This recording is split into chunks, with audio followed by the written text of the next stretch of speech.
People often assume that financial success depends primarily on intelligence, education, or access to information. Yet one of the most powerful forces shaping financial outcomes operates much closer to home. It sits inside everyday decision-making, quietly influencing choices long before spreadsheets, investment accounts, or budgets ever enter the picture. Imagine two people earning the same salary, living in the same city, facing the same prices, and having access to the same opportunities.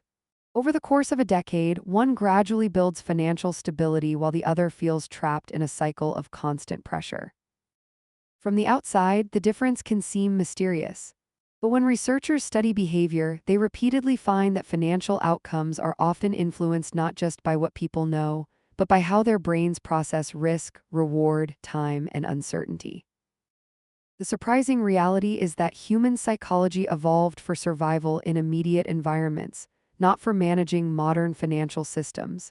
As a result, many of the instincts that helped our ancestors navigate daily life can create challenges when applied to money.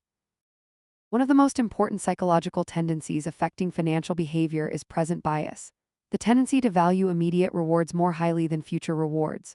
From a purely mathematical perspective, saving money for the future often appears rational. A person who consistently sets aside resources can create options, resilience, and long-term flexibility. Yet the brain does not naturally experience future rewards with the same intensity as immediate ones. Purchase today produces an instant emotional response. A larger account balance 10 years from now remains abstract and distant. This creates a persistent tension between short-term satisfaction and long-term planning. The conflict is not usually caused by a lack of intelligence. Instead, it emerges from the way the human brain evaluates time itself.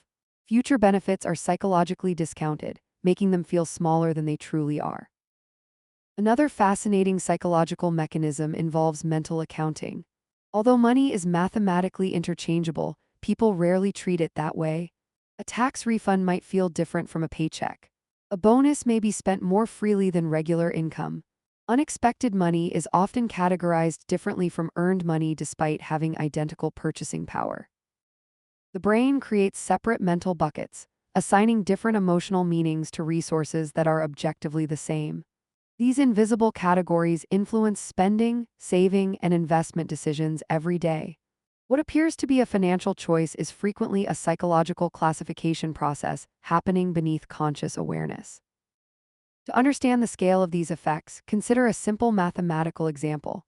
Imagine two individuals who each receive an additional £100 per month. The first immediately spends the entire amount because the increase feels small relative to daily expenses. The second automatically saves the same amount. Neither decision appears dramatic in the moment. Over a single month, the difference is almost invisible. Over 10 years, however, the outcomes begin to diverge significantly. Without considering investment growth at all, the saver accumulates £12,000. With modest long-term returns, the gap becomes even larger. The crucial insight is that the financial outcome originates from a psychological decision made repeatedly in small increments. Large differences often emerge from patterns rather than isolated events. The modern economy amplifies these psychological tendencies because many industries are designed around attention and immediate gratification. Digital platforms compete for engagement. Retail systems reduce friction between desire and purchase. Subscription models spread costs into small recurring amounts that feel less significant than larger one-time expenses. None of these systems require manipulation to influence behavior. They simply align with existing human biases. When convenience increases and decision friction decreases, impulses encounter fewer barriers. The result is an environment where acting on immediate preferences becomes easier than ever before. At the same time, financial systems increasingly reward behaviors that operate in the opposite direction. Long-term investing benefits patience. Emergency savings reward delayed consumption. Skill development often requires years before meaningful returns appear. Retirement planning depends on decisions made decades before outcomes become visible. In other words, many financial systems generate value through long time horizons, while human psychology naturally prioritizes the present. This creates a structural mismatch between instinct and outcome. Understanding that mismatch is often more valuable than memorizing complex financial terminology because it addresses the underlying mechanism driving many decisions.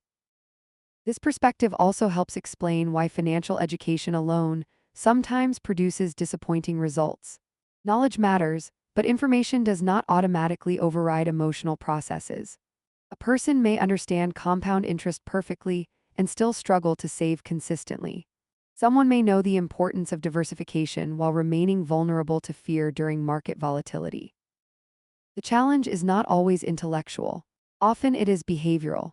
Systems that reduce reliance on moment-to-moment willpower tend to be more effective because they acknowledge how the brain actually operates.